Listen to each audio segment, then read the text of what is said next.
Troisième point clé, donc c'est au niveau des incertitudes concernant la conception.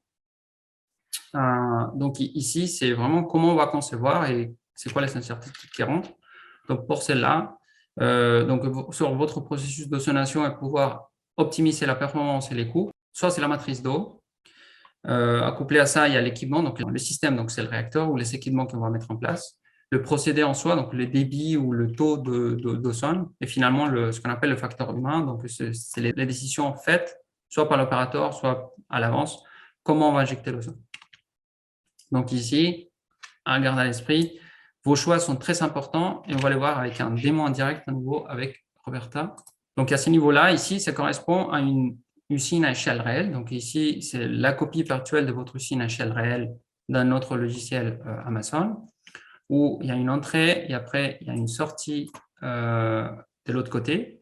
Et donc, tout ce qui s'appelle BC1, BC2 et BC3, donc c'est des colonnes à bulles, ici dans ce cas-là, où on va tester si on commence à injecter 100% de la concentration qu'on souhaite dans la première, soit on décide d'injecter 50% dans la première, 50% dans la deuxième, ou 33% dans chacune d'entre elles, et comment finalement distribuer votre injection d'ozone pour jouer un rôle sur la production, sur le taux final de concentration du bromate.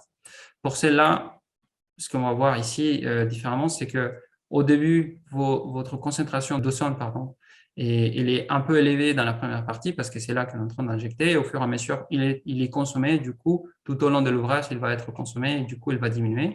Et concernant le bromate, on va voir que tout au début, on va produire assez rapidement presque la concentration finale. Et ensuite, on va produire, on va arriver à un palier à la fin de l'ouvrage avec une concentration par exemple, de 20 microgrammes par litre. Donc, pour cela, on va faire un premier test avec 100% de la concentration injectée dans la première. Donc, so this is already the results with 100% dose in the first bubble column. Okay. So now we're splitting the dose 50% in BC1 and 50% in BC2. So now the model is trying to find the new solution, the new steady state condition.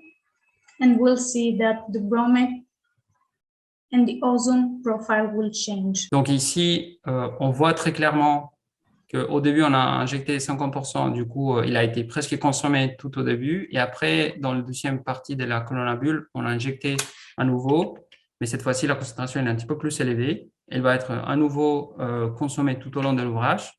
Ici, on voit le bromate. Avant, on était environ à 20 microgrammes par litre. Ici, on est à 11. Donc, juste en division par 50% dans chacune d'entre elles, même la même quantité d'ozone qu'on souhaite injecter, on peut déjà presque diviser par deux la concentration de bromate.